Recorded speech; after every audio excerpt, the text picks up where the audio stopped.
Sponsored by Model Makers Workshop. Need parts for your next model project?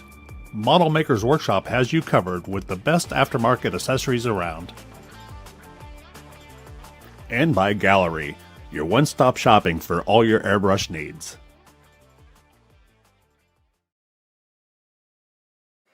Good evening, everybody. We got a really fun show for you tonight, live from Youngstown, Ohio.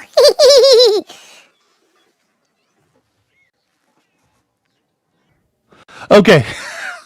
Sorry, I just had to do that. I still love playing with my little toy. How is everybody tonight? I really appreciate you tuning in. So this is show number 9 already for us. Time is just flying by. Really appreciate everybody who tuned in last week for the show with Grandpa Mark. I thought it was a really good show. A very talented builder, especially all his little lighting and stuff that he does on his builds. It's really cool. Kind of sets him apart from most of us. But that was a really good show. And tonight is going to be Shaggy Woodall from Shaggy's Awesome Garage. Tell you what, the man, he's a very talented builder. He sent me all kinds of cool pictures. We've got model builds and we've got scratch build stuff and we got dioramas to talk about tonight. So it's going to be a really, really cool show. And he's got his own channel, and I will have a link in the description. Can't remember if I put that up or not, but I will. I promise you, as soon as the show's over, if it's not up right now. Okay, so really good. But let's talk about some upcoming guests too. We're continuing to fill the time slots here. So what do we got? Next week is going to be Dano. He goes by Lead'em Rack, which is model car in reverse. And he's on Facebook. Very talented builder, so he's going to be my first just strictly Facebook guest. I'm going to go through quite a few of his builds. Looks really nice stuff that he's building. And then on the 13th, we got James Tester from Scale Model Experiment. And I don't know if anybody had a chance to catch it or not, but I was actually a guest on the Automotive Podcast on Monday evening, which is James Tester, James Duff, and Sean Svensson. They reached me out for a real quick last minute fill-in position, so I took that, and it was a lot of fun talking with those guys. And you know, when their people talk to my people, and we did all the negotiations and stuff. I'm kidding. I already had James Tester set up as a guest, but James Duff is going to be a guest on the 27th.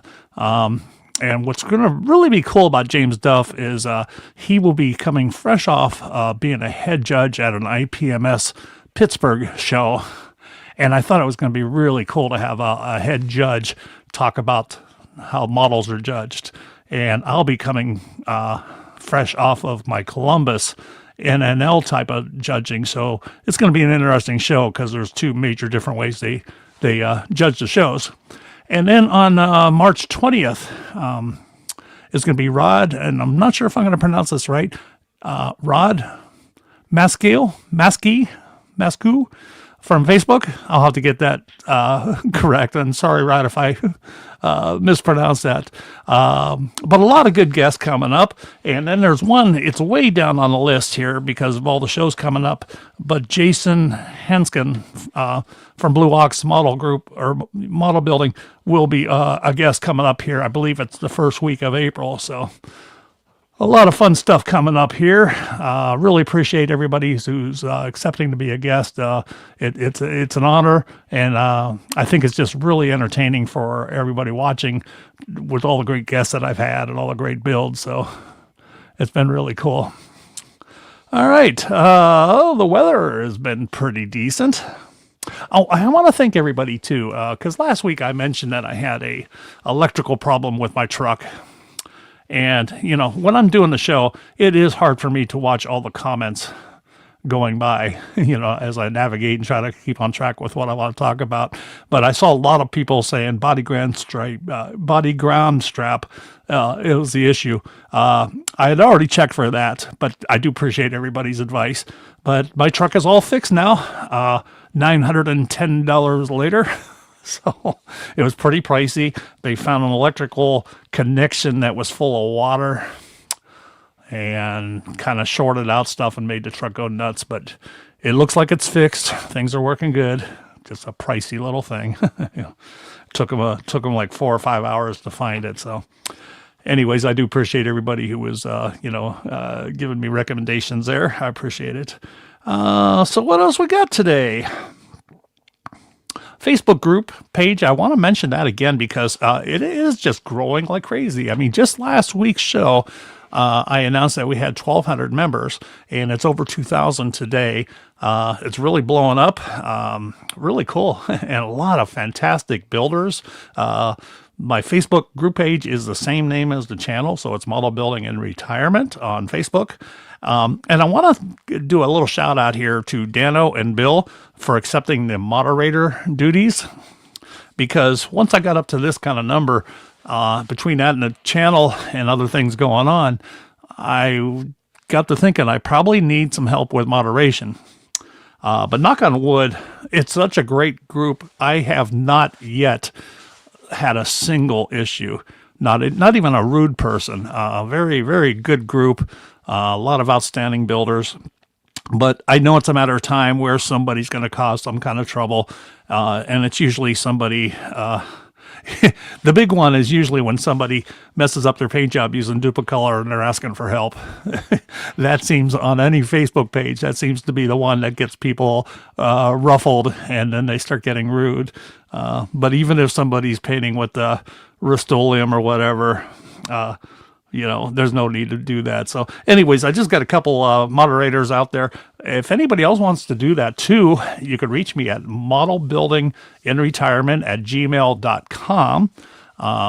And I would be happy to make you a moderator too. These two guys, Dano and Bill, I hit a button saying, invite these guys, but it looked more like I drafted them. So I do appreciate you guys doing it. Okay, so who we got in the room? Oh boy, there's Bill River Rat. Okay, hi Bill. Kevin Smith, my moderator for this show. Jim Barkley. Jim's one of the great supporters of the show. He always has some very kind, nice things to say about me. So I really appreciate that, Jim. And he's also on my Facebook group. Tim, how you doing? I've got another Kevin here. John Roberts, how you doing? REO Model Works. Great. I appreciate all you guys joining in. Okay, let's do a little bench update. I don't have a lot to show you today, but switch cameras here. I'm real close to finally finishing this model. So let me change my camera real quick. Okay, so this is my 67 Revell GTX, Plymouth GTX. Not quite finished yet. I still have some under the hood stuff. I still have shocks to put on the underbody. The hood is setting high. The air cleaner is setting high, so I got to adjust that. Vinyl top came out really, really nice. I got to put my door handles and windshield wipers and mirrors on it yet. But I'm happy with the look of the vinyl top. And that was done with that textured lacquer paint. And then I coated it with black Tamiya just to make sure it was nice and black. But then it was very flat looking, so I switched over. Oh, by the way, I'm going to turn my comments on here to the screen too. Bear with me just a moment here. I like to have them on the screen so when we do a rework or a replay, everybody can see what the original chat was. Anyway, so then I used, what is it? It's that furniture polish. What's that called? Quick Shine. And I brushed that on the top with 2 coats, and it gave it a nice little sheen there. So kind of happy with the way that vinyl top came out. Very difficult to do the foil around the edges, though, once you get that texture build up, even though I took precautions and sanded that really good. So I got to adjust the hood. And I blacked out the hood, which is not authentic to the GTX, but I'm trying to hide a couple sins that I had on my hood paint job there. But I got a nice wired Hemi in there. Still got some plumbing to do. Still got to get the battery, windshield washers, and all that stuff in there. But a lot of fun. A lot of fun. Flip it around, show you the back here.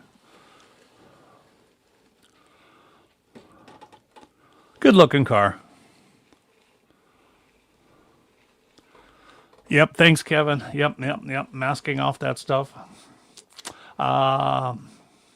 Yeah, when I picked this model out, I wanted that yellow. It's just that was like the in color for that model year. And for 67, they were popular with the GMs, Chryslers, and Fords, actually. So, alrighty. So we'll get camera switched back here.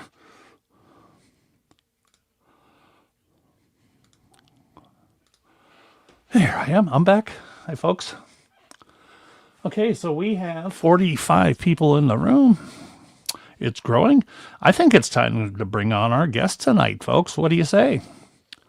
You know, I don't have that much to talk about, so let's bring in Ricky and let's look at all his cool stuff. So I am going to play a little montage with him, and as soon as that plays, he'll be on with us. So stay tuned.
Ladies and gentlemen, it is with great pleasure to welcome to the stage Ricky, better known as Shaggy, from Shaggy's Awesome Garage.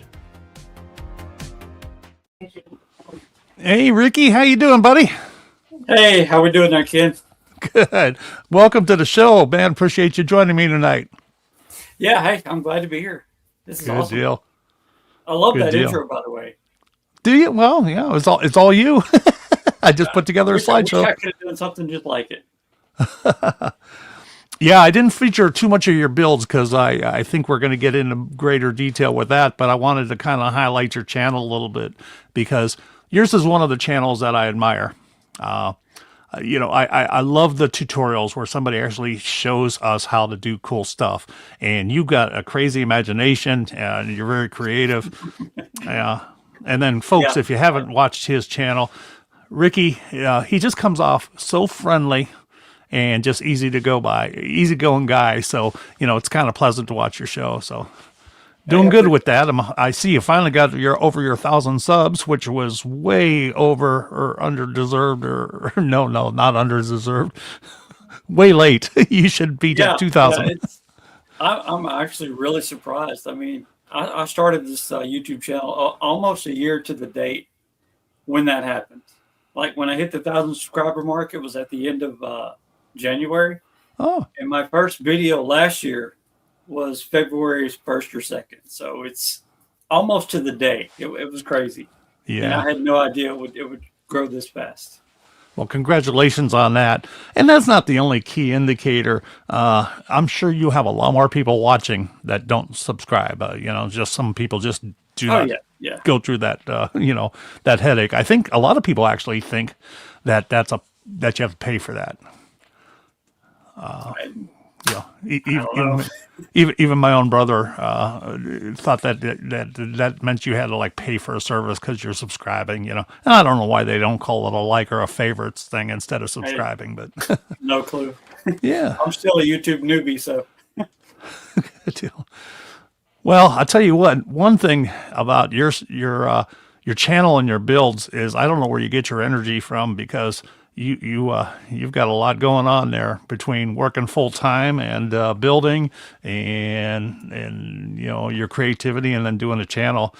I applaud you with that. Well, you gotta have to juggle. Um, you have to have a job so you can pay your bills. But when you come home, you have to have something to desensitize, I guess you could say, or get in your own little. I forget what the word is, but yeah, everybody needs their out. Yeah. And modeling is mine. And there's a lot of people out there like that. And everybody needs a way to just desensitize from the world, I guess you could say. But that's mine. Yeah. And it is a fun hobby. I mean, I'm glad I chose it to get back into it. I'm still kind of a newbie. So, Ricky, tell me, how long have you been building? Well, it started when I was 9 years old. For my 9th birthday, my grandmother bought me the first model kit I ever had. And it's kind of crazy, the one it was. It was the Bandag Bandit. The, what's it called? I got it over. I'd have to dig it out and show you. But, it was the Tyrone Malone's drag truck, the big semi drag truck, That was my first model kit.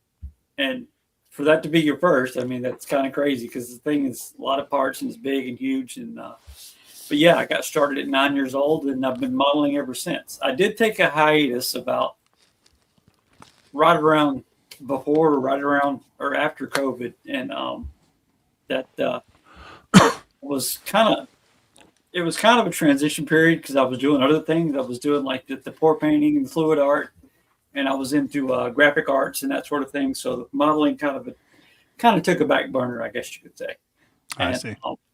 And then after I moved to Florida, I picked it up again. So it was about a 5-year span or so that I wasn't modeling. And when I moved to Florida, we moved here like 4 years ago. And before I moved, we were, trying to move everything. And I sold everything I had. Modeling related, all the ones I built, all the kits I had, all the tools, everything. I sold it all to one guy, and because I didn't want to move it and I wasn't doing it at the time. So after I moved to Florida, I started all over. So, and here I am 4 years later with a YouTube channel and meeting great guys like you and meeting all these wonderful people. It's been an amazing journey. Great. So where are you from besides before Florida? Of a little town in North Louisiana called Fryeburg is where I grew up. It's a community of about 8 or 10 families. But wow. If anybody's familiar with North Louisiana, I lived and worked in Shreveport. Shreveport, Louisiana was where I spent most of my time. That's where I worked. I lived in Doyline, Louisiana, which is about an hour east of there. So yeah, it was up in the northwest corner of Louisiana, about 3 hours from Dallas, about an hour from Arkansas. Okay. Yeah, I thought I heard that little southern twang in your voice. So. Yeah, it's in there somewhere.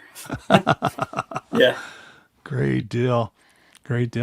So, so not only are you building cars, I saw that you've done some scratch build stuff. Some dioramas. So let's get into some of your work here and share it with the folks here. So let me bring up the first screen here.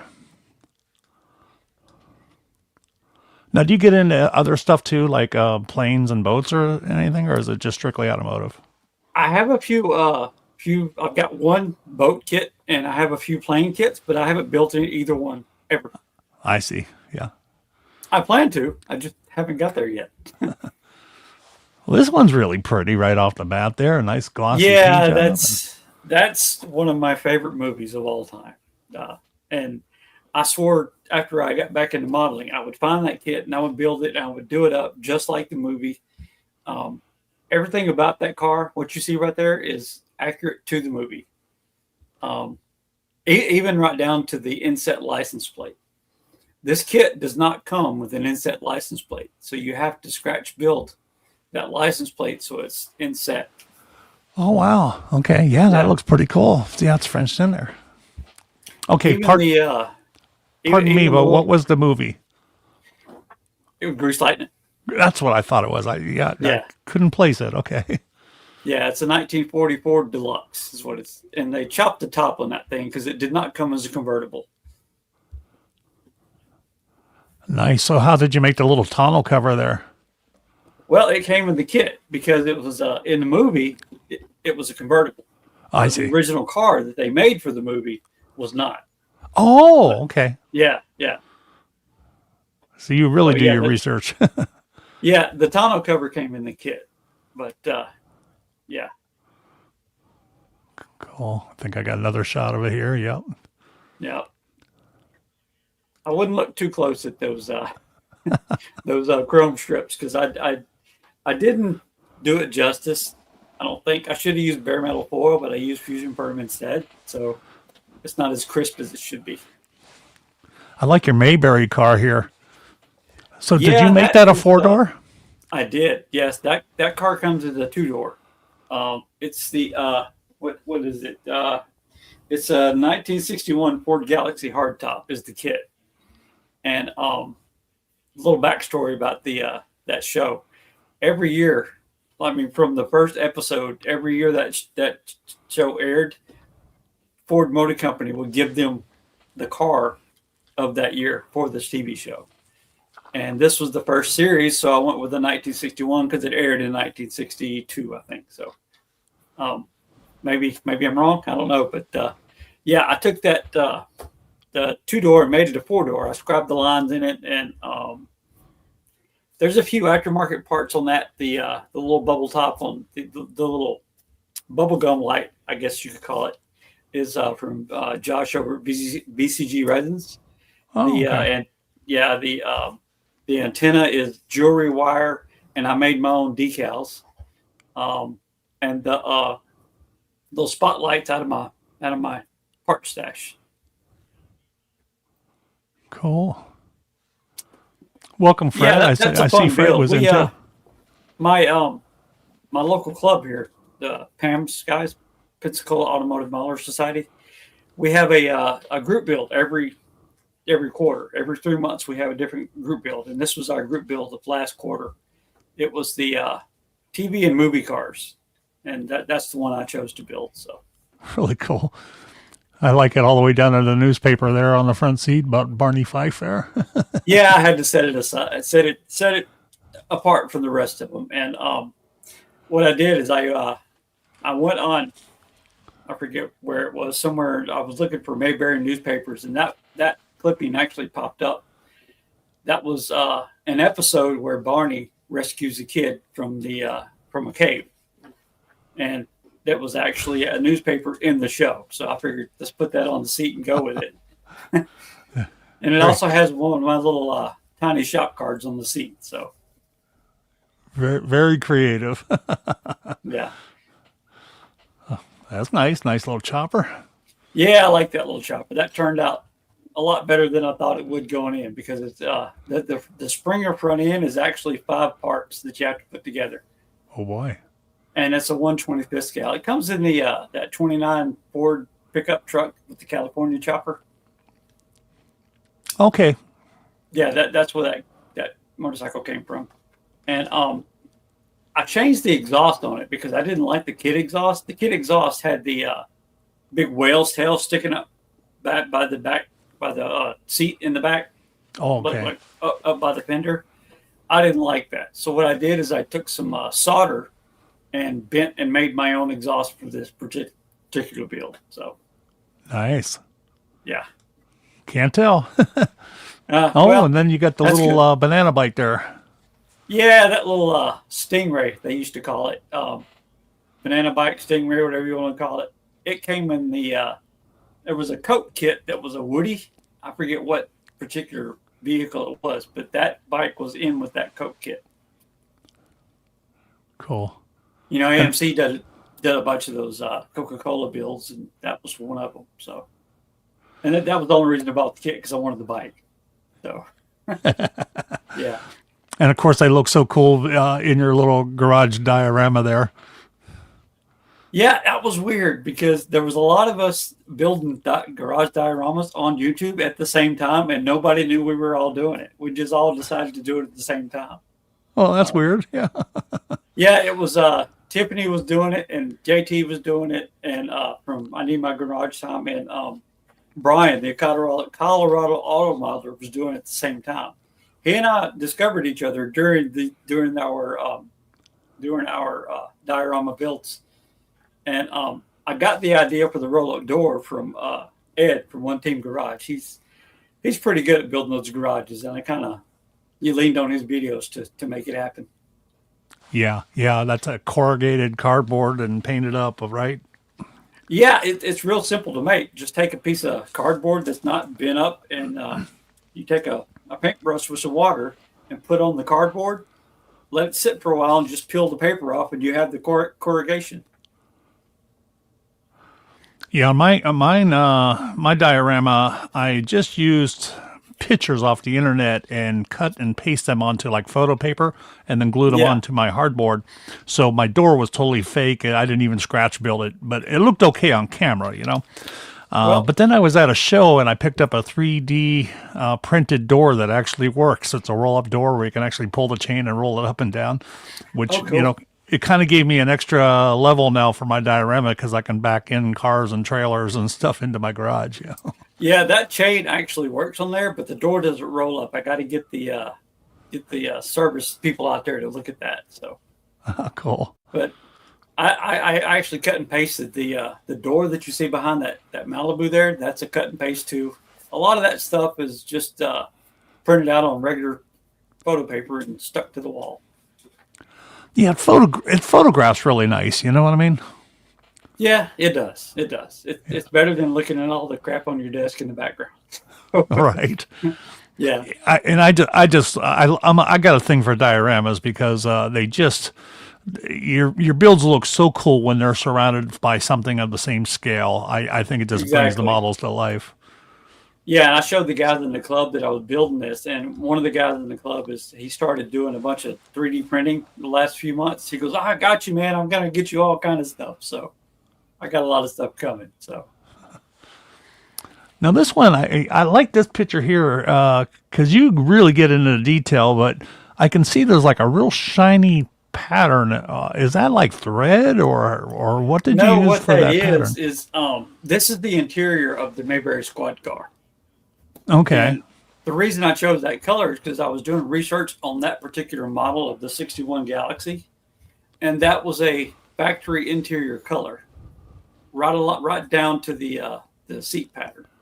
And what you're seeing that's shiny is actually decal material. I printed those off on my home computer on decal paper, and when you seal the decal paper so that the ink doesn't run, it's a gloss sealer, and it ended up being gloss. So that's what Okay. you're seeing. Well, I like it. Yeah, I thought it was like that silvery kind of thread pattern, you know, because those cars used to have piping and stuff that did that. Yeah, that's a great idea. Let's go with that. That silver pattern. Yeah, Yeah. it's silver thread. That's what you're looking at. Got to have a story to go with every build there. Yeah, man. That one's pretty. Tell me about that one. That is the which one is that? That's the 32 Ford. It's 5-window coupe, 32 5. I think it's a Revell or AMT. I don't know. I can't remember. I don't have the box anymore. But yeah, that was a rat rod build that I wanted to do. I've never built a rat rod before and never built a 32, so I figured I'd combine the two, make it like a rat rod, almost street machine type thing. And I didn't want a real shiny build, so I used Scale Finishes Wicked Black for that. And I didn't put any clear coat. It didn't buff the paint. That's just straight Wicked Black one coat. And the only thing I did that's not stock to this is the exhaust tips. That's coffee stirrers cut down and on an angle. So, but I did actually add some leather seat material to the seat. And the way I did that is I used a Reason candy wrapper. Yeah, those Reason chocolate candies, that's the wrapper that comes on the candy. So, Oh, be darned. yeah. And I did add some diamond plate to the floorboards, and I got that out of a truck stop accessories kit. So Nice. Yeah, and the Nice. steering wheel came in the kit. So So that wrapper, is that just glued down on top of the upholstery? So like when you see like the tuck and roll, that's actually the seat itself, and you yeah, just kind of that's the texture of the seat. And all I did is I put some wood glue on it because wood glue it tends to hold the pattern more, if that makes sense. It's not as thin as regular, just like Elmer's glue. So when you go to push it down, you actually get the bigger rolls. yeah. You take the end of the toothpick and go between the seams, and you get bigger rolls in there. So because it's thicker glue, but the reason candy wrapper, when you open the package and you open it up, it's kind of it's just one. It doesn't have all the wrinkles in it. So what you do is you take it and you wrinkle it up to the desired texture you want. And I wanted it to look like I wanted it to look like an old leather seat. Yeah, I think I achieved it. So I like it. Very cool. Yeah, I like it too. Very cool. Yeah. Yeah. It's definitely a candy wrapper. Well, I know you're just a younger man, but if you watch the show, I if you watch the show, I occasionally will throw up a trivia question here with some cars. So if you mind, I'm going to just break away for just a moment here. We're going to do a little trivia here to see if anybody can figure these out. Little tip for you tonight, folks, is every car on tonight's trivia is a 1965 model. Okay. And Ricky said, what, you weren't born until what, 70? 71, yeah. 71, okay. I'm vintage 71. Yep. All right, so we're going to go with a little trivia here. So what is the make and model? That is a Ford Falcon. Yeah, okay. Ding, ding, ding, ding. It was pretty easy one, huh? Well, I kind of know that car because when I was in high school, there was a guy that lived down the street that he drank a lot. And the house we grew up in it was kind of in a curve. And that guy was coming home one night after a bar drink or something, and he wrecked that car in that curve. So, yeah. So we were very familiar with that particular car. Ricky, we're building up here. It must be because of your stardom on my channel. But we got like 70 people in the room now, so we're growing. Welcome in. Hey, folks, how we doing? Let's get to 100, folks. Yeah. Hey, hit that like button. Hit the like button, folks. Hey, one other thing before we get back to your builds, Ricky, is I want to pose a question to the audience tonight so that we can all kind of talk about this a little later. So I want to get the question out to you guys now so you can kind of think about it there. And then, you can post your responses a little bit later for discussion. But I was asked this on the automotive podcast the other day. And it's like, what will be your holy grail build? Like for me, It wasn't a kit. They were saying like, is there a particular build or a kit that you want to do? And it wasn't anything like that. But for me, it's going to be basically the perfect model with lots of detail where everything falls into place. Whether it'll be the plumbing and it'll be the electricity and it'll be the paint and the decals and maybe a couple opening doors and details on the interior, the underbody, just that perfect build is sort of my holy grail build. I think I'm still quite a bit away from being able to do that, but just wanted to throw that up there for you guys a little bit here and see if, it's just going to be kind of interesting, I think, to see what everybody comes up with on that. Yeah. I think everybody that builds models has the Holy Grail. Are you asking me what mine is? Yeah, let's do it. What's yours? Well, kind of a funny story. I've actually built my Holy Grail before, and it's the car from the Mad Max movie, the V8 Interceptor. I guess you could call it the last of the V8s. I built that particular kit before, and as anybody knows, if they search for that kit on eBay, it's $100 plus. But yeah, I built it before, and as I told you before, when I moved to Florida, I sold everything I had, and that was in with the sale. It all went to that one guy, And I'm kicking myself every day for doing that because now when I go to look for that kit, I can't afford it. But I did see it at JacksCon a couple weekends ago, and the guy was selling it for $80. I just still couldn't bring myself to pay $80 for one kit. But Yeah. who knows, you know? And there's also I've got a list of Holy Grails, but the two top.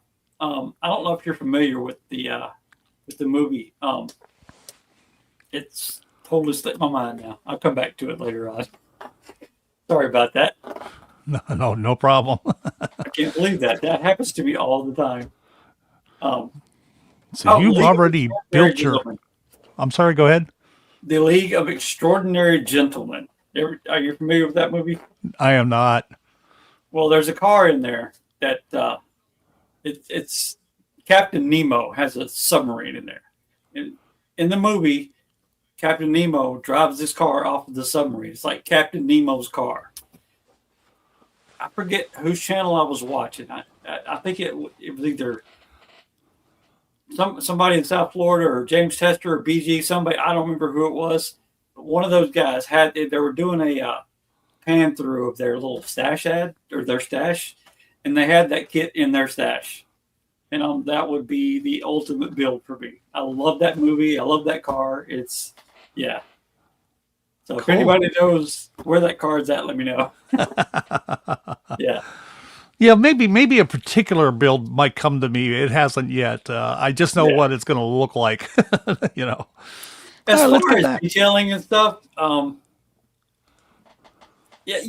would see where that would be a holy grail thing to get to. Yeah. As you can tell, this is that's copper wire for plug wires. So it's a very shoddy job, but they're there. Looks good to me. Those flatheads are really nice for doing those spark plug wires. Yeah, I like those flatheads.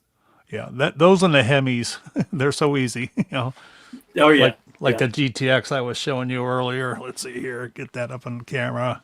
Here, let me make myself big for a second. Yeah. Oh yeah. Little bit blurry, but boy, yeah, you know that Hemi just so nice and easy to get a spark plug wires right where you want them. Yeah, especially when the distributor's up front and not hidden by the firewall. Exactly. Right. Yep. Now this one is really cool. I mean, as soon as I saw this picture, I knew exactly Yeah. that this was Yeah. from the movie. That's absolutely my favorite build to date. And again, that's one of my favorite movies. That's like I've got a top 3, and that's like number 1. So Well, yeah. let's see how good our audience are. Don't tell them what movie it is. Okay. Let's see if they can guess. But this is a scene from a movie, a popular movie from many years ago now. But really cool build here. There's a nice side view of it. But you had scratch built that whole rack and ladder system, I believe, right? Yep, sure did. Yeah, I scratch built the both the ladders, the rack itself, the interior. A lot of the interior components I printed on my computer and shrunk them down and whatever. But yeah, there's the ladder hanging off the rack. It's made from coffee stirs and sheet styrene.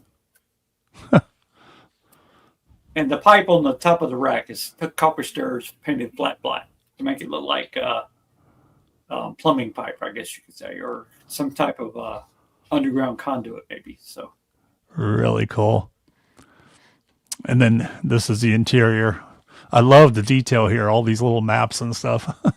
yeah, that was fun doing research for that because in the movie, the particular character is in Indiana, working for the electrical and water or whatever, and so I went to Indiana. I did some research. I Googled Indiana power grid maps, and I found some actual power grids from Indiana. I shrunk them down and made maps out of them. Cool. Well, Ario got it.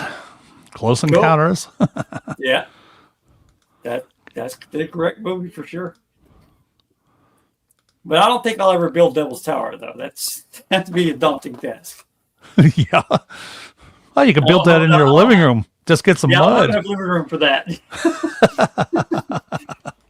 I just stick to the mashed potatoes. Now that's pretty. Yeah, that's the Affinity. Let me see if I can say this right. The Affinity RX-7. It's a Tamiya kit. It's the curbside, and that was there was a Facebook group after I moved to before I started my YouTube channel. It was beginner scale modeling, I think, on Facebook. After I joined that group, they had their first group build, and that's the car they picked for their group build. And I was like, you know what? Let me go all out with this. Throw some aftermarket parts at it, make my own decals. So yeah, that's what I come up with. Okay, so that's your own decals. Yeah, And it's got the an aftermarket wing, aftermarket wheels, and the headlights are aftermarket also, because the body for the original car, you don't see the headlights. They're just like the cover.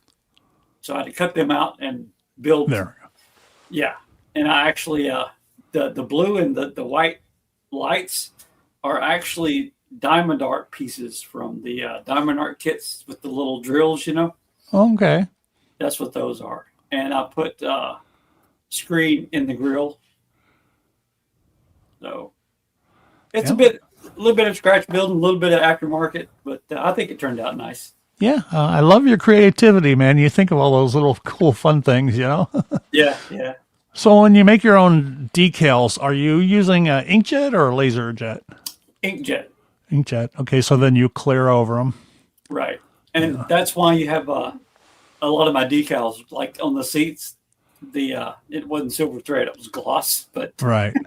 yeah, that's why they were gloss, is because you have to seal those inkjet decals with a gloss sealer. So Now, what are you using? Because I used, I tried using like a spray can of a clear sealer, but it was way too thick. So I found like if I airbrushed 2K clear on my decals, they come out a lot nicer. So, yeah, but this is what I use. hold on a second here. Let me make you big. Okay. Let me find you first here. And I've tried all kinds of different things, but this usually works well. It's the Krylon Crystal Clear Glaze Triple Thick. Okay. And I find that when I'm using this, I go 2 coats and I'm done. So, and let me show you what. Let's see here. If I can pull it up. There's a guy in my club, in my local club here. He's building the chain drive Mack truck, and these are the decals that came with it. But he didn't want those. He wanted a local lumber company, so I made these instead. And I don't know if you can see it, but this is that triple thick glaze on these decals. Yeah. Okay. Nice smooth finish on there. Yep. Yeah, and that's only 2 coats. So back, like, I don't know, 15 years ago, you could buy the, I think it was Testers decal sheets in a little square. You get like 5 sheets for like $20. I got to say hi to my friend Johnny. Hi, John. Hey, John. Thank you, sir. Appreciate that. All right. Let's see here. Yeah, and those another shot in the back. yeah, those decals. I wanted it to be sort of a tuner type decal, and if you're putting inkjet printed decals on a dark surface, it doesn't show up too well. So you have to plan out your decal process, and that it was almost too dark, but you can tell what it is. If you give me a second, I'll show you the what it's supposed to look like. Good thing I got my decal book handy. So just a second. Hang on. This is what they're supposed to look like. Oh, wow. Okay. Yeah, it's these right here. That's the little flash graphic, I guess you could say. Right. That's what's on the quarter panel of the car. course, I did some experimentation, and if you're going to make your own decals, you have to experiment. So, but I have a graphics background. I used to work at several sign shops coming up. So, Yeah, speaking of graphics, I love the beginning, your intro on your channel with the spinning tire and the smoke coming off your thing. So you designed that? kind of, sort of. That I have a graphics program called Canva that I use a lot, and that's how I made that. And the tire wasn't actually spinning when I started. It took me about I don't know, 2 or 3 hours to figure out how to get that tire to spin. And then once it started spinning, I added smoke to it, and it's I don't think you could find that graphic anywhere. I just kind of had to build it, Yeah, it's really cool. Yeah, Of course, a roll bird ought to be white smoke though, exactly. Yeah. but not very nice. So this is nice, a Then little again, I have a patina lot- build here. you know. Yeah, that patina build, that was a mistake.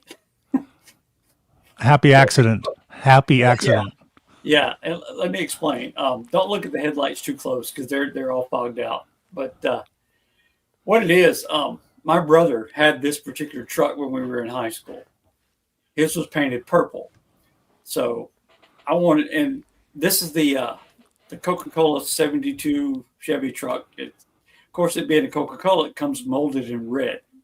So I didn't want red. I wanted purple. So I was going to go with a flat black primer coat and then spray the purple over it, because his truck was it was a deep dark purple anyhow. But I didn't have black primer at the time, so what I had was some I think it was Home Depot flat black, their brand, whatever it is. I sprayed it over that, and it immediately wrinkled. I guess I didn't clean it good enough or get the mold release off it or something, but the black paint wrinkled. So I was like, okay, I got to start over. I put it in the purple pond, which is the purple power, put it in the degreaser, put it in overnight. And when I took it out, it didn't all go away. So I took a toothbrush and was trying to scrub off the black paint. And this is the result of doing that. Well, perfect. So I'm like, hey, that looks great. So I just left it. I'm like, yeah, happy accident. Now, did you clear over it or something after that? Or No, I want it to be a daily driver work truck type thing. So yeah, it's not cleared. That's what you got. Basically, it doesn't have any paint on it. It's just black primer that I tried to take off, and it was molded in red. So yeah, let's go with it. that's why you call them a happy accident, because you couldn't plan that any better, and you couldn't probably wait a recreate it. I wouldn't want to try to recreate it. You know, Yeah. I stripped this 67 GTX because I had some crazing going on there, and that I really couldn't hide unless I did some primer spots like like it was a beater or something, and I really didn't want that on this model. But for the most part, I roll with any of my mistakes. I don't have a wall of shame or a box of shame. I don't put my stuff away. I display them. Maybe I'll put the pretty side out, or whatever it takes. But I learn from them. I'm not going to take a $30 model kit and all the supplies that went into it and throw it away because I did a bad job of it. I'll find a way to make it work, and I'll just hope that I learned a better lesson for the next time. So Yeah, and it creates a great story too. yep. And then again, I don't have a hammer in my monitor room here, so it's probably a good thing. But yeah, that truck, I actually scratch built the toolbox to go in it. So Johnny learned how to drive on a C10. 72 Okay. C10. Oh, that's cool. Was it a 3-speed on the column? Those are fun. Yeah, Johnny, was it a shift or a column shift? Yeah. Oh, he was 9 years old. That's cool. So he started to drive when I started to learn building models. That's cool. There you go. Okay, so that was your just regular builds. But let me cue this one back to the beginning here. And this is some of your like scratch stuff or customized stuff. I Yeah, saw this episode. That was our fun little episode, but some of this yeah, was parts from a kit bash and part was scratch built or something, right? yeah. That's all scratch built. All Well, of it. Okay. I say all of it. The main structure of it is completely scratch built. And how this came to be is my wife, what she does for her, you know, hobby. She builds those diamond art things. And what I don't know if you, I got one right here. Hang on. It's she built this one for me, and this is what the diamond art thing is. Oh, It's okay. Yes. got the little tiny drills, but what it is, and when she buys one of those kits, it comes with a little green tray, and that little green tray is the side of this camper. The And stuff that looks corrugated. yeah, yeah. Okay. And if you look at some of the older campers, they got the little ribs in them on the sides. Yeah. And she was giving me this tray. She goes, "I'm not going to use this thing. Can you do anything with it?" And I looked at it, immediately saw the side of a camper. So that's how I built that. And but and what I did is the little tray. I can't point to the screen, but the edges of the side of that camper is the bottom of that tray. Okay. That's how big those trays are. And so Kind of reminds me of a motorcycle trailer. yeah, it's like one of those little mini adventure campers, just big enough for a queen size bed and nothing else. Yeah. You know. But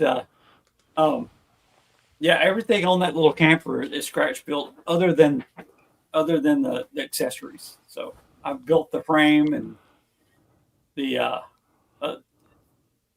it's the little air conditioner came out of a truck kit. Um, the lights on it are a shaft of a ballpoint pen, and the little fenders are a medicine bottle cut in half, and there's some little wooden crates on the top that came out of a military kit, and the solar panel I made that myself. Of course, it's got my own printed decals, so it was a fun build. Cool. Yeah. Creative. I don't have that imagination, but it runs pretty thick in your blood. Man, I got ideas rolling around up here all the time. I've actually got a notebook of future builds that I'm never going to get to. No, this is cool. I'm gonna just kind of flip back and forth here a couple times on this one. Okay. But what a creative little idea. Yeah, I like that. That's in my diorama. And I was thinking about making a table for the guy in case he wants to take a break and eat some lunch. But I'm like, but I don't want a table to take up half the room. So, I got an old tailgate sitting in my parts box over here. Let me see what I can do with that. And so I was like, wouldn't it be cool if it, folded down as a table and you could put it up? It looked like a tailgate hanging on the wall. So that's what I did. Yeah, kind of reminds me of the baby changing stations. Yeah, yeah. Yeah, in case his wife brings the kid by and they have an accident, then she's ready to go. Here we go. Kevin Smith's got it right. Tailgate party. Hey, I like that idea. There you go. Oh, yeah, it's pretty cool. And another nice shot of your little diorama. Yeah, and I actually built the table. It's on the other side by the motorcycle. So Okay. Yeah, so I was telling you on about mine the other day when we were doing a little rehearsal, making sure everything was working. right. So mine's got three sides like this as well. And what I did is I mitered in a little groove on my base where I could just slide those sides in. So like if I wanted my camera where one of those walls are, I can pop a wall off. And it kind of cool because you can really get some good photographs. You're not limited. Yeah. Well, those aren't permanent. That's well, they kind of are, but then they aren't. They're Okay, just so you can taped pull them together. off too. Yeah. And I don't know if I sent you sides of it or the outside of it, but every side on the outside is a different thing. The back of it is a You know what? Here, I got it right here. Let me get it down. I'll show you. I don't know if I sent you the other pictures of it or not, but of course it's full of crap right now. But there's one side of it. Yeah, that's cool with the graffiti. I like all the graffiti. And here's the other side. It's got the security door in the back. And this door lines up with the door on the inside. See? Yeah, cool. Yeah. And the other side is just like a white shiplap wooden siding type deal. So pretty cool. And if I wanted to, I could just cut the corners because it's just all taped together. Yeah. But yeah, it was a process, as well as these things were a process too. Yeah, I mean, I've got all this stuff in my diorama, but I did not detail them out anywhere near the level that you took these. Man, these are beautiful. Yeah, those were fun to do. There's a guy in our club, Scrooge. He gave me that compressor, and he bought it. He bought a bunch of like 1/25th shop tools, and that compressor was in there, and it came with everything but the hoses and the electrical wire. And I used to do heat and air for a living, so I've got a bunch of 18/8 copper wire laying around. It's 18 gauge wire, and so that's what the black and the yellow wires are, as well as the acetylene and oxygen hoses for the torches. It's just copper thermostat wires, all it is. Oh, okay. Yeah. Sweet. Very sweet. Yeah, and the gauges for the torches are the UV resin. Yeah, and I like your little pegboard wall here. Yeah, that's just a bunch of scrap tools I had laying around. I figured I'd get them better organized so I don't, lose them. Yeah, see, there you go. I mean, right there, that looks so real. So that's what's so beautiful about these dioramas is you build your kit and you put it in there, especially the weathered stuff too, man. Yeah. Yeah, you see those wheels over to the left? Hold on. Yes. Those are the kit wheels for that Affinity Mazda RX-7. Oh, okay. Yeah. Oops, wrong one there. Hang on a second.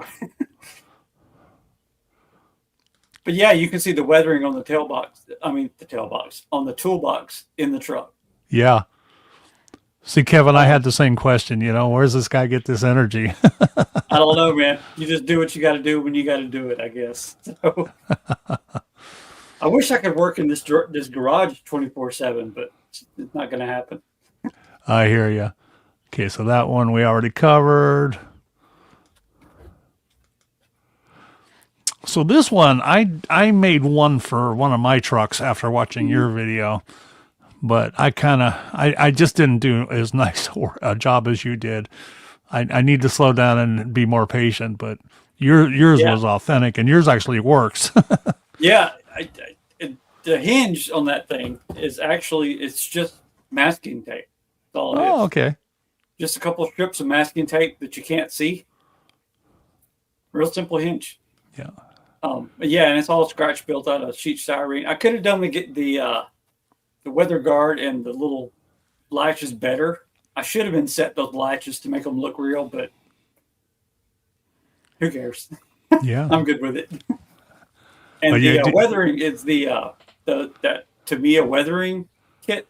It looks like a makeup brush, That's what I use to make it all crusty and dirty, and of course the decals in the back window I printed myself. So cool. Yeah, I had a couple people when I did my box on my patina truck. They asked me about that box, and I took them directly to your channel. I said, "Watch cool. Ricky." Awesome, love it. Yeah, so there's that interior again. Okay, now here's something scratch built trailer for sure. Yeah, that trailer. The only thing not scratch built on that is the wheels. And it's modeled after my dad's real trailer that he scratch built to himself out of drill stem pipe. Oh, okay. Back in the early, like mid 80s, late 80s, early 90s, he was racing a Ford Pinto dirt track car. And this is that car. He built the car and the trailer. He built the trailer for the car, basically. So I don't think I ever saw a Pinto dirt track car in my life. yeah, I'm looking it at was one a craze now. back in the 90s. So yeah. And I watched you build this one. This is cool too. This has got a lot of handmade features in it. Yeah, that's my second rat rod. And I guess the more rat rods you build, the more radical they get. So Cool. yeah. Hey, And what do you there's been some questions about this engine. That engine came out of the Stingery rail dragster kit. It's a Hemi, but I think I put the distributor in the wrong spot because on your Hemi it's up in the front, mine's in the back. But I took that to JackCon a few weeks ago, and they were judging, and they told me that they couldn't give me a medal for it because the headers were not accurate. I'm like, okay, really? Oh, well, after them pointing that out to me, which is a good thing. It's not a negative thing at all, because after that I noticed that I put the headers on upside down or backwards actually, because when you build this kit, the little tubes that come out of the headers are separate, and the little flange that goes on the engine should have been reversed on either side because they sit different. oh, I see. Yeah. And I didn't notice that until he pointed it out to me. I'm like, hey, now I know. I've got to go back in there and fix that. Yeah. Well, Ricky, got to stop pointing out your flaws because nobody else sees them. Now, as far as the distributor on the back, We're our worst critic, so. somebody can chime in. I owned a few Mopars, never had a Hemi, but I did have a 383, and it had the distributor in the front. To my knowledge, it's only General Motors that put them in the back, but anybody want to chime in and answer that for us? Well, hang on. Let me look at this right here, because I have the kit, the box.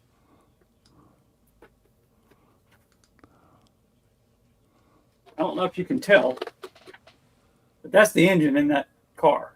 Okay. Mm-hmm. See, it's got that right there. There's the distributor right there.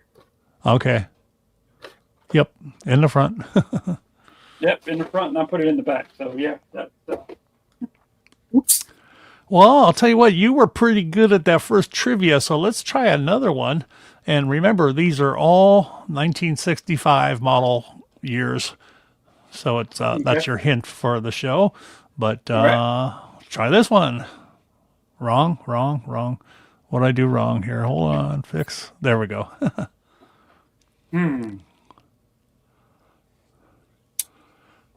Let's see here. It kind of looks like a Falcon, but I'm not. I think it's maybe a.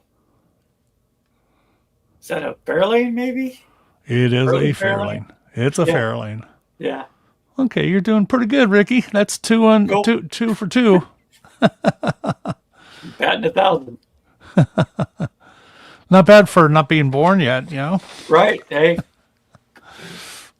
Man, I tell you though, I mentioned it on a previous show, is when I was a kid, I mean, I could stand up in the seat and just name off every car coming at us. I recognized every make, model, and, year of a car.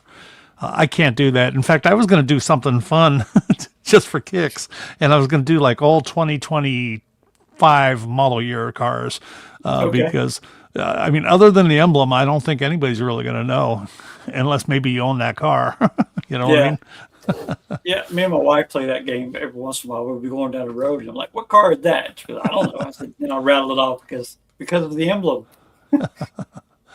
And I'm just putting this one up again there, folks, because we're going to be hitting the chat here soon. But I was curious about your Holy Grail build, what your big plan is for your ultimate build ever. So that's what that's all about. So when we get to answering questions there, that would be one of the things that we wanted to look at. So I got a couple more things here. Let's see. So not only regular dioramas, but you got some other cool stuff here. Yeah, that's I call that my cabin in the woods.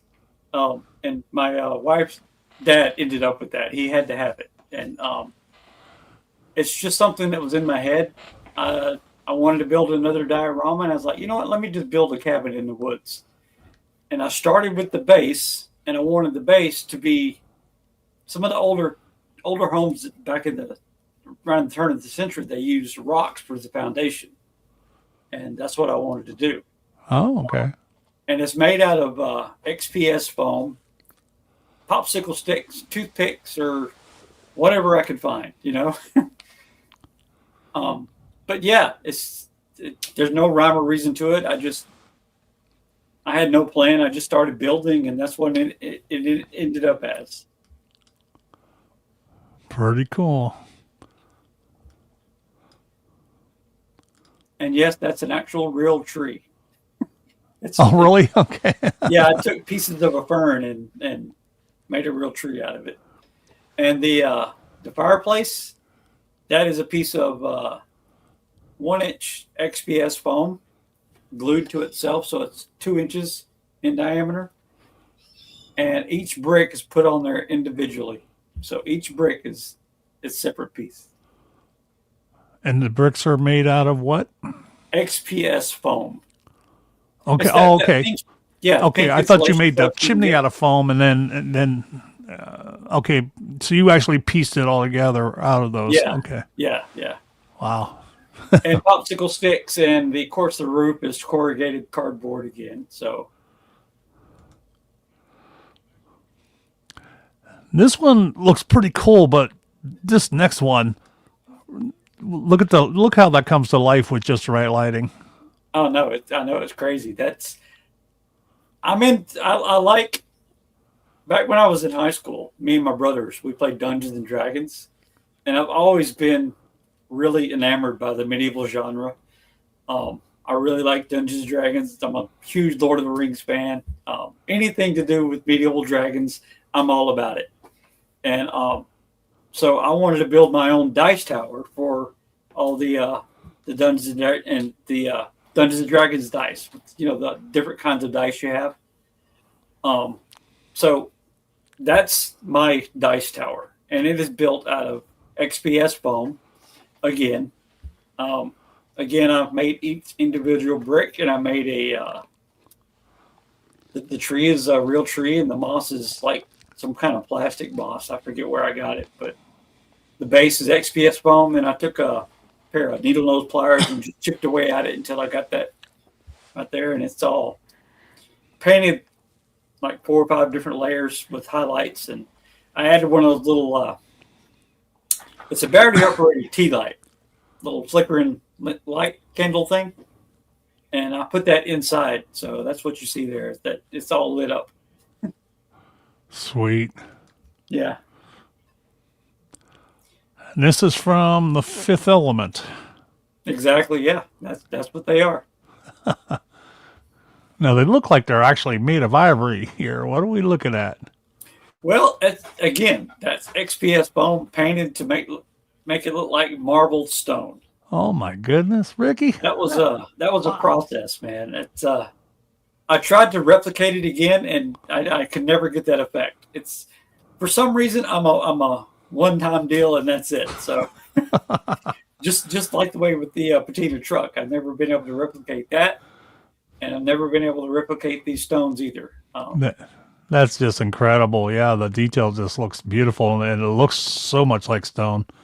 Yeah, and that's another favorite movie of mine. So yeah, and this right here, my wife, her dad, well, her grandfather was a deacon in a church. Her grandfather was a pastor in a church for 50 something plus years, and her dad's always been the deacon. And this is the church that she grew up in. Wow. So yeah, that's cool. It's accurate right down to the sidewalk. So you are a multi-talented dude there, Ricky. I got to tell you. Yeah, the columns are they are the just wooden dowels, and the roof and siding is strips of cardboard, hard stock, not hard stock, the what's it called? Card stock. That's it, cardstock, and just painted to look like siding and roofing shingles. There you go. JDM Model saying you need a 3D printer. Yeah, there's a guy in our club that has a 3D printer. I might heat him up for some dragons and dice and that kind of good stuff. I actually have little small dragons on the top of my dice tower. I don't know if you guys can see that or not. On the dice tower? Let me back up. You might I can't zoom in.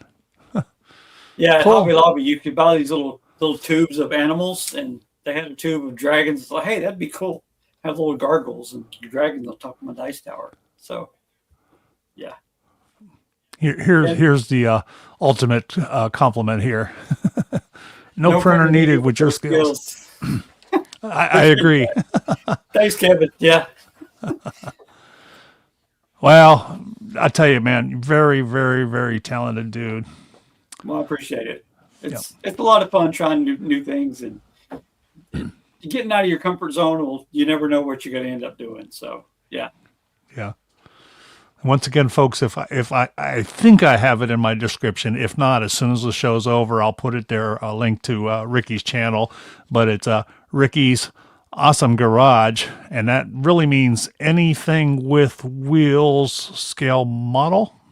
Correct. Yeah. Okay. Yeah. It's a mouthful. So I like the acronym. I usually don't get the acronyms figured out, but this one I got. Yeah, that actually came about when our local model club, these guys right here, the PAMS guys, when we were trying to figure out a name for our club, we was like, well, it's got to be something with automotive because we're a lot of car guys. And one of the guys said, well, we need something that's got anything with wheels in the title. I said, well, okay, that might work, but we need to also tell people where we're at. So that's where it came up with Panhandle Automotive Modeler Society, which is PAMS. And then when I started my YouTube channel 3 months later, I was like, what can I call my YouTube channel that's not just like everybody else's? And I'm like, I need something with Shaggy because, that's my nickname. And I was like, Shaggy's awesome. Hey, Shaggy's Awesome Garage. That works. And then put the slogan, anything with wheel scale model. So, yeah. I mean, speaking of Shaggy, I know it's self-explanatory because you're Shaggy, all right? Yeah. But how did that come about? How long have you carried that nickname? Well, it didn't really take hold or grab people until I moved to Florida. But I've had it for, 10 years or so. I used to work at Heat and Air, and we had one particular place that we went to for all of our parts. And one of the guys in there in the parts house told me one day, he says, Rick, you look just like Shaggy from Scooby-Doo. I'm like, okay, cool. And it just stuck. So every time I walked in there, he goes, hey, Shaggy. And that's kind of how it started. And then after I started doing the painting, when I was taking a break from modeling, my wife told me I need to put my paintings on Facebook so I could put it out there and let people see it. So I was like, you know what? Let me do a Facebook that people don't know who I am, so they can look just at at the paintings. So I decided to use Shaggy then, and because my name was Rick, I decided to make it Shaggy Maverick as my Facebook. So that's kind of how that came about. So, Gotcha. So if you ever go to Shaggy Maverick on Facebook, that's me. Oh, yeah. Okay, so you have is it a Facebook group page? No, that's just my own personal Facebook. Just your own personal, okay. But our PAMS group, these guys have a Facebook presence also. Oh, okay. And I'm the admin and all that of that Facebook group too. So yeah, I stay pretty busy. Cool. Well, we're done here, Ricky. Shoot me a message with the name of their Facebook group too, and I'll make sure I add all that stuff to the description. Okay. All right. So Kevin, he knows my feeling about BMF. What about you? He's asking how you like. They have that new and improved formula. Yeah, I like that stuff pretty well. There was a time where bare metal 4 was not sticking to anything. I like it. And the Malibu that I had in my garage, the red one. Yeah. There's a lot of bare metal foil on that one. Bare metal foil is tricky. It doesn't scare me because I've been using it for a while. I used it way back then, and it's not too bad. You just gotta have to be patient and use a fresh blade every time you start. So, like I said, just be patient with bare metal foil, and it'll be okay. Yeah. Yeah. I enjoy it too. Now, this one, I tried to protect it a little bit, but the texture, when I sprayed that texture, that really made everything lumpy and bumpy. I was going to bare metal foil before as a mask and then peel it off, and I probably should have done that. Right. So what I ended up doing is I did put tape in some places and then sanded others. But, it's just a little bit bumpier than I would have liked. So I still got to perfect that a little bit. But Yeah, I have found that if you're going to do bare metal foil, make it the last thing you do after clear coat paint and everything. So you can't really clear coat over it because then like you said, it'll start bubbling and that sort of stuff. So I've never had any good luck trying to clear coat over it, so I just don't. So, I have. I'm just not sure if it gives it the advantage because it'll still, with handling, it can still peel up. Well, and then you're going to peel up your clear. Right. It's kind of like with that Fusion Firm or the Revell Chrome Spray. Once it's done, don't touch it, because then it'll start dulling it. It's the same thing with bare metal foil. If you rub your hand over it, it'll get dull over time because the oil on your skin and all that. So yeah, if you're going to do bare metal foil, make it the last thing you do. Okay, so earlier I had posed a question about a Holy Grail kit. So John Roberts here. So what's he got?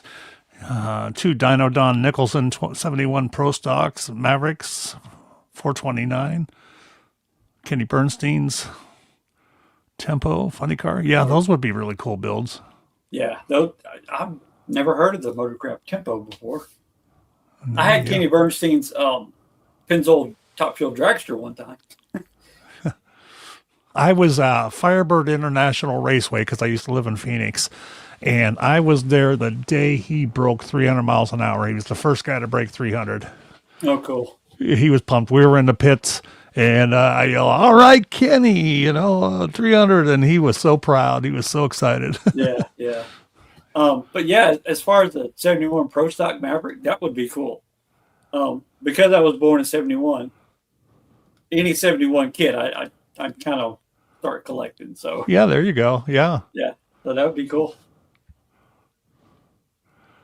I'm rolling back on the comments here to see if anybody else had. I didn't see too many Holy Grail comments there, but yeah, and I've always wanted a 76 Plymouth Bel Air or 76 Roadrunners. That those would be cool. Hey, Slugo, how you doing tonight, buddy? Sluggo. So, Reveal Foos 48 Eldorado. Yeah, that would be a nice one. Oh, that would be cool. Yep. I didn't know Foos did Eldorado. Yeah, I didn't either. Cool. Yep. There you go. That's cool. It's kind of crazy that maybe he's like me. His Holy Grail kit is unattainable. Yeah, it could be. Yeah. It's like if Foos would have built one. Yeah. Foos and Can Dig It. Those are my two favorite designers out there. Yeah. Dave Can Dig It. I think even I like Can Dig It even more. Can Dig It. Exactly. Yeah. Yeah. Those guys are definitely artists. Yeah, I watched Bad Chad for a long time. Yeah, he's got a unique perspective on what he builds, that's for sure. Yeah. And then of course everybody watched the Gas Monkey Garage and all that kind of stuff. So, we're car guys. We watch car shows. So. Yeah, for sure. Yep. Well, we're watching a car show right now. Exactly. Yeah. I'm having a lot of fun doing this, man. I'll tell you what. I'm having a blast, man. I'm glad you invited me. Good. This is cool. I like this. Well, I appreciate you on there. I can't believe it. We're almost at an hour and a half. I've had some people, saying that I'm a little long on these things. I've been trying really hard to cut it off early, or not early, but to where I feel like the wind is blown through the sails and it's time to call it quits. And I'm having to force myself to quit because the conversation's rolling, the comments are rolling. Right. It's just like I just know that I don't want to go 2 hours plus with the show. Right. Yeah. A lot of guys do, But the thing is, if you do go long, folks, all you got to do is tune in or tune out or come back a little later. You don't have to stay there and watch the whole thing. Right. But any questions out there for Ricky and myself tonight, folks? There've been a couple, but feel free to ask away. Paul from Left Coast Models is here. Hey, Paul, what's up, buddy? And I think I saw Jason from Blue Ox say hi earlier. So, Jason. He's an upcoming guest of mine, too. He's going to be a fun one to have. Fred Henry was on earlier. It's kind of hard to pay attention to chat and talk. It is. I can't multitask all that well, but I've been trying to tune in. So, yeah, the only chance I have is like maybe when you're speaking a little bit, I can try to put somebody up on the screen. Yeah. I don't know how those guys do it in those poor people podcasts, how they keep up with it all the time, but. Yeah, I find that a little difficult. That's kind of why I chose to do the one-on-one. Yeah. Is one, to be just a little bit different, but two, I think there's plenty to talk about with just two people, when you're talking models. So. Yeah, Sluggo, Scalemates is a great place to find stuff about models. I'm there at least 2 or 3 times a week, just doing research on different stuff. So, yeah, Scalemates is a great place to go for. And you can download instructions there if you don't have them. So, hey, look who's here! Look who's here! Hi, Natalie. Hey, Natalie, what's up? Natalie and I briefly met at Detroit's show just as we were all wrapping up and loading up, so we really didn't get much of a chance to talk. But it was a pleasure meeting you. And I saw Ricky had talked about you and did a couple, you had an episode featuring Natalie, but. Natalie, word. I'm hoping that you want to be a guest on my show one of these days because I just saw your VW bus that you did, and that's an awesome build. Isn't it cool? Yeah. Yeah, so, that Valentine's build. Yeah, that's pretty cool. Yeah. So I hope you join me on one of these days. So I'm going to get an invite out to you, Natalie. She's from Canada, right across from Detroit. What city is that? Ontario, I think. Is it Ontario? No, that's another Vermont. Yeah. Well, maybe it is Ontario. Yeah. I'm not sure. Because the other one is like I'm close to Niagara Falls, and that's Toronto. There, Windsor. Okay, that's right, Windsor. Yeah, the old Mach 1s used to have Windsors and Cleveland engines. Quebec. Okay. Quebec City. Okay, there we go. Okay. Yeah. You definitely have a French name there for sure. For sure. Yeah. And Harold? Yeah, it's funny. I went to her Facebook page the other day and I had to hit the translate button. Harold, is that for Ricky or for me? Or for both of us? Yeah, I met Harold at JaxCon. He's a really cool guy. He's been following my channel since I started. He was like one of the first people who subbed to me. Cool, Harold. Some of my upcoming builds, it's, of course, I'm working on the USAC build right now. I'm trying to finish that up. And I've got a buddy build with Joe at Big Sky Model Workshop. We are building a dirt track Nova. And I've got the Bootlegger's Ball build with Tiffany and Kyle and Josh. I'm trying to get that done. There's a couple of more group builds that I'm going to get into, and a couple more buddy builds I'm about to get into. As far as that's really all I got going right now, but of course there will always be more added. The list just keeps growing. Yeah, and my next one, as soon as I finish this GTX, is I'm going to do a full resin kit.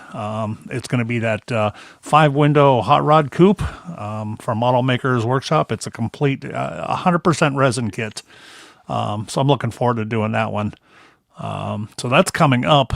So, I got to learn, and this is going to be a good demo for the video because I'm going to be learning right with you guys about priming and painting and sanding the body because I'm a little bit nervous about getting a really nice finish on it, but it looks pretty smooth as it is right out of the mold or out of the print. So Is that a factory color? on this Plymouth, Mm-hmm. yes, it is. Yeah, it is not sunburst yellow, but it's a little bit off because I had to strip this thing. I put it in my brake fluid pond, Oh, okay. and I think it was sunburst yellow, but I was nervous about having a little bit or not having enough paint, so I also mixed it with a pale yellow from a '67 Oldsmobile, and almost identical shade. So it's a little bit of a tweak color, but it's called sunburst Yeah. yellow, just a slight shade off there. Yeah, I like it. Yeah, it's that was the color back in the days. That was just Yeah. one of the the available colors that was popular there. You would never see that on a car today. No, no. Seems like most of the cars these days are either red, blue, or that primer gray with the gloss coat on it. Yeah. Thanks, Lugo. I appreciate the compliment. The model has issues, but I went with it anyways. But it'll look okay on my shelf. I might even take it to a show. I don't build to win trophies, but I do like to take them to the show. Because people watch the episodes and Right. I think they like to see what your build is in person. So Yeah, I took 6 of my builds to JackCon.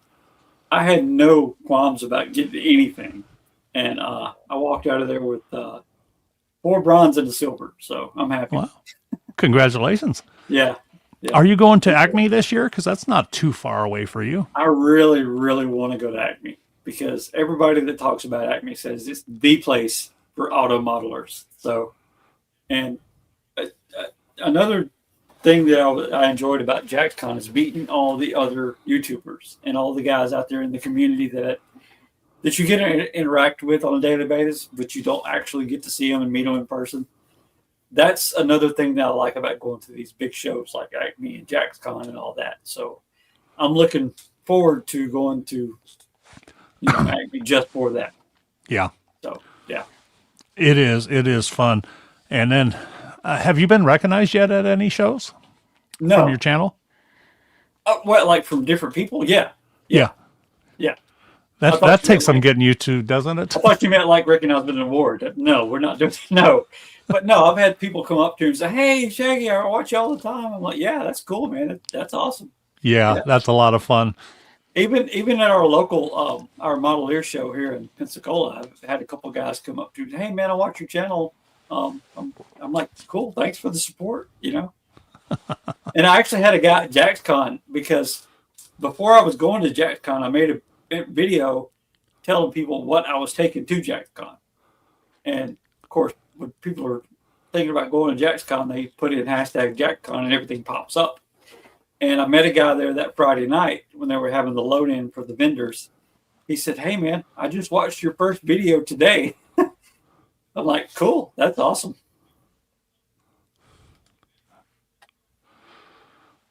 Well, nobody's asked me for my autograph really yet.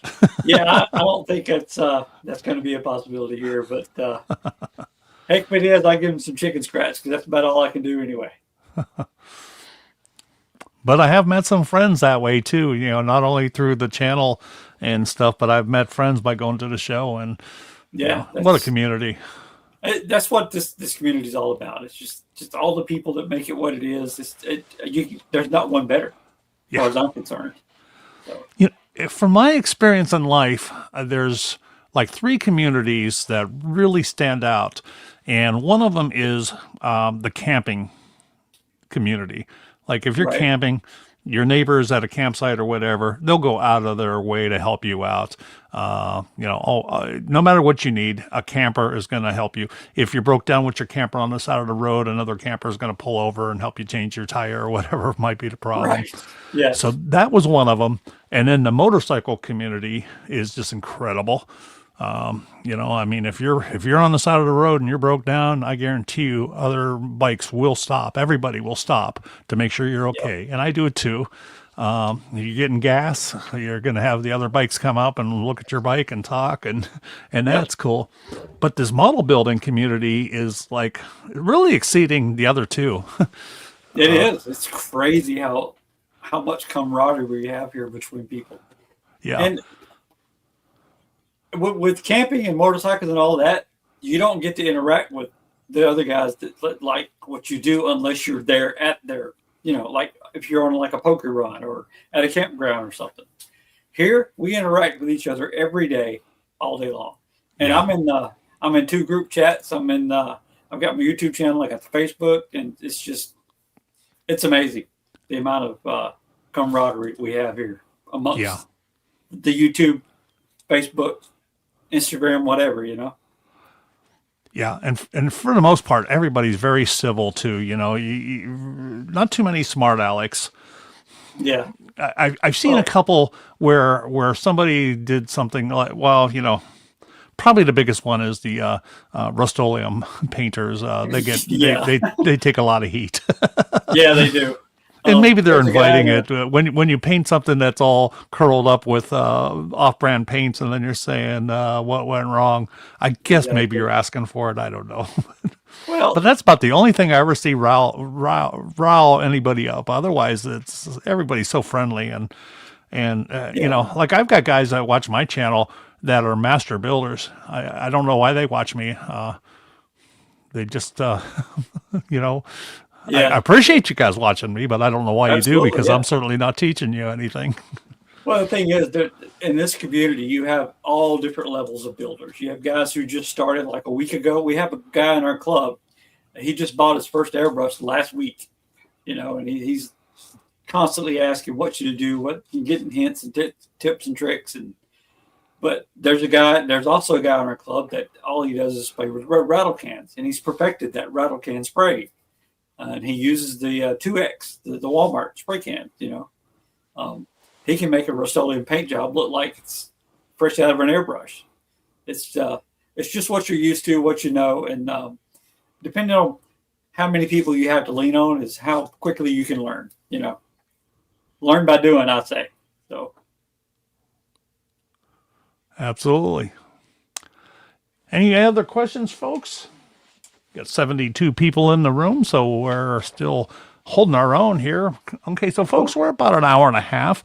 Don't want to go too long here. Ricky, do you have any special shout-outs or anything you wanted to do before we sign off for today? Well, I know that mine and Link's group build is coming to a close. It's the, let me see if I got it. Yeah, it's right here. Upside down. Sorry. Yeah, it's the box stock group build Link and I started back in September. Of course, the cutoff is March 1st. So if you guys are getting pretty close to that, go ahead and send me an email. I'm in the process of editing that video. I'm probably going to drop it, whatever today is. I'm probably going to drop it over the weekend sometime. So if you want your entries to be in that video, go ahead and send me an email to rickw7t1@gmail.com. And I'll try to get you into that video with your final build. Just take 2 or 3 pictures and shoot them to my email, and I'll get them put in there. Other than that, if you want a shop card, send me an email to rickw7t1, and I'll get one out to you. Let me see if I can find you one second. It's this right here. Nice. Yeah. In fact, we got to swap cards too. We got to do that. We haven't swapped cards? I thought we did. Did we? Did we? I guess we didn't. I don't see one here. There's a lot of people I haven't sent cards to, and a lot of people have I've not asked for cards. So here you go. But yeah, and I've got a lot of shop cards over here, and I got a big, huge thing over there, and I got a stack of them over here. So. Currency and coin cents. Hey, Rick, any clubs you know of near Orange Park, Florida? Orange Park, Florida. I'm not exactly sure what Orange Park, Florida is. I know there's a place down around Three Lakes area. I think it's called, there's another Pam's Club down there. It's Polk Area Modeler Society. is down around Ocala, I think. Somewhere mid-state, I think. But I don't know of any other. The only club around here that I know about is the Our Club, which I'm the president of. I don't know why they elected me twice, but anyhow, of course we have the Modeliers, which is the IPMS chapter here. So, but as far as that one, I'm not sure where that's even at. Sorry, man. Like I say, I'm still kind of new to Florida. I've only been here 4 years, so.